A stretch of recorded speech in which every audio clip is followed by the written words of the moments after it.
Eis que venho sem demora. Conserva o que tens, para que ninguém tome a tua coroa.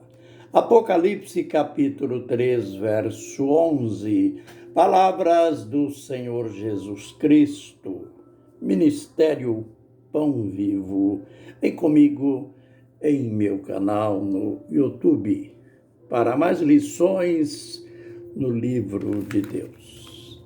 A gente continua aprendendo sobre esse tema magnífico, a encarnação. E estamos neste capítulo magno, este capítulo muito estudado. E a parte mais interessante dele é ignorada. A maioria gosta de ler, porque fala da volta de Jesus. Aliás, é importantíssimo isso. Foi a ocasião que Jesus falou de modo mais claro de sua volta, inclusive entrando em alguns detalhes. Mas ele, antes de tocar no assunto de sua volta, ele falou de sua divindade. Note como ele começou tudo. Não se turbe o vosso coração. Isto é, não fiquem tristes. Credes em Deus, credes também em mim. Por que Jesus falou assim? Durante o seu ministério, Jesus polemizou com os judeus, com seus escribas, com os homens cultos, os sacerdotes, sumos sacerdotes da religião judaica, pois eles não aceitavam a divindade de Jesus. Embora Jesus tinha sido gerado pelo Espírito Santo, próprio Deus, o próprio Deus. Embora no batismo, Deus foi assistir o batismo do Filho. O Pai foi assistir o batismo do Filho.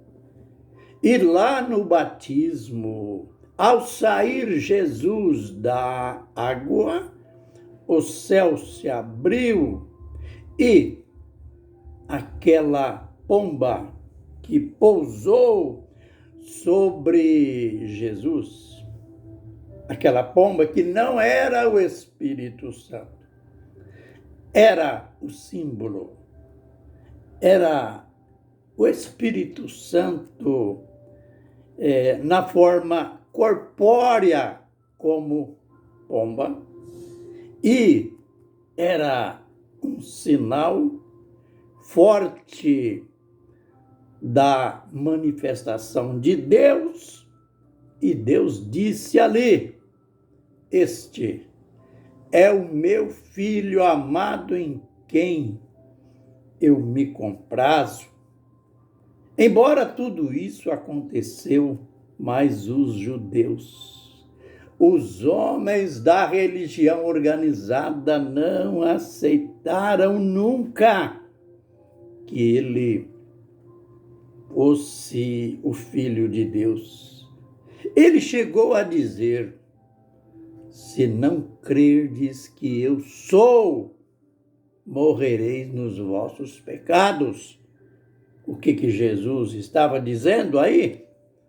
Se vocês não crerem que eu sou aquele personagem que apareceu para Moisés lá na sarça ardente, se vocês não crerem que eu sou aquele, vocês vão morrer nos vossos pecados. Então, a religião organizada não tinha aceitado, os judeus não aceitaram que ele era o Messias, que ele era Deus. Mas Jesus não queria que esse espírito prevalecesse entre os seus discípulos. Afinal, eles tiveram toda a atenção de Jesus durante 3 anos. E eram as últimas palavras, as últimas lições. E Jesus não queria que pairasse nenhuma dúvida sobre eles em relação à sua divindade. Por isso que ele fala: credes em Deus, credes também em mim. Como quer dizer?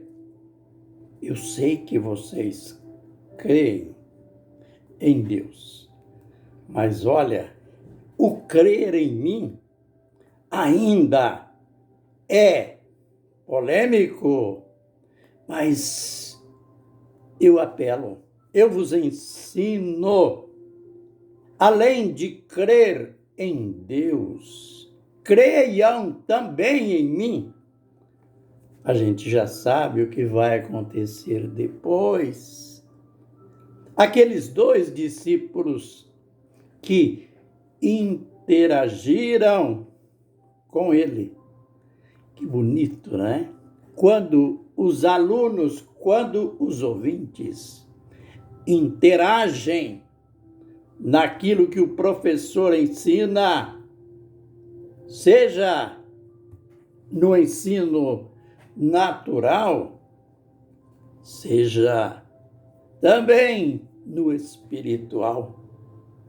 Isso prova o interesse do ouvinte, essa interação, pois Jesus falou para eles: vós sabeis o caminho para onde vou.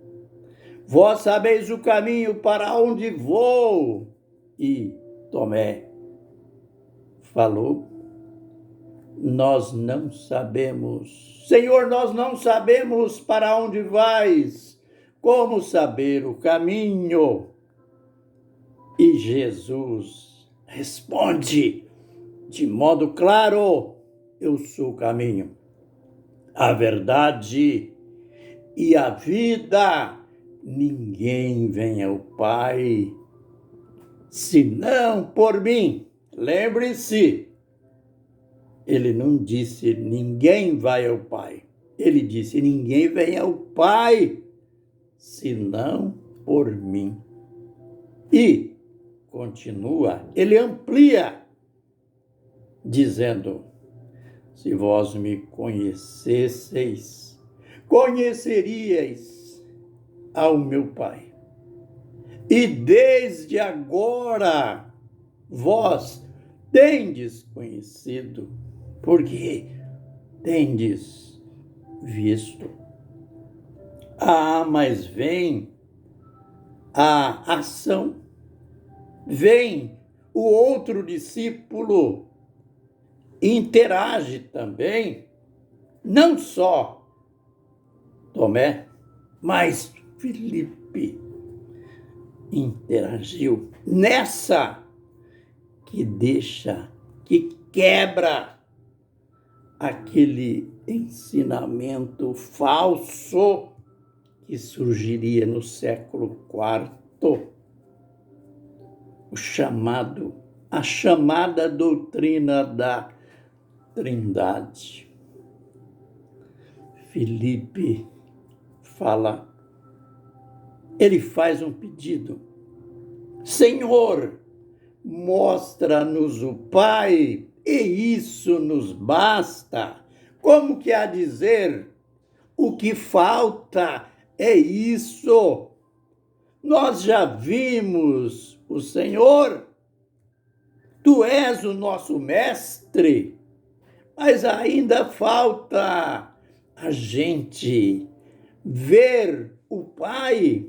O Senhor fala tanto, está falando tanto desse Pai, falando de nos levar para a casa dele. Nós queremos ver esse Pai, aí nos basta, aí a gente vai ficar com o ensino completo. Ah, Jesus admirado. Felipe, eu estou há tanto tempo convosco. Como dizes tu, mostra-nos o Pai. Aquele que vê a mim. Se vocês estão me vendo, vocês estão vendo o Pai. Como dizes tu, mostra-nos o Pai. Que clareza, né? Infelizmente, aquilo que estava acontecendo com os discípulos está acontecendo com a maioria dos cristãos ainda hoje. Ainda existe muitos querendo ver o Pai, procurando o Pai, e passaram a procurar até o Espírito Santo. Vão procurar a vida toda e não vão encontrar. Aliás, Ele é tudo. Ele é o Deus encarnado. Ele é o Filho. É o próprio Deus que às vezes manifestava como Filho, às vezes como Pai, como Espírito Santo, e não adiantava ninguém, nenhum dos discípulos, querer ver outro. Já estavam vendo todos. Por isso que ele disse, Felipe, estou há tanto tempo convosco, e como dizes tu, mostra-nos o Pai. Quem vê a mim, vê o Pai. Que lindo, né? Peça para Ele esta revelação. Esta revelação é o cerne, é a base do conhecimento de Deus, a base das Escrituras. Você vai parar de pensar em 3 deuses e vai crer que existe um só Deus. Que o Senhor nos abençoe e nos guarde. Que o Senhor faça resplandecer o seu rosto sobre nós e tenha misericórdia de nós. Que o Senhor sobre nós levante o seu rosto e nos dê a paz. Amém e amém.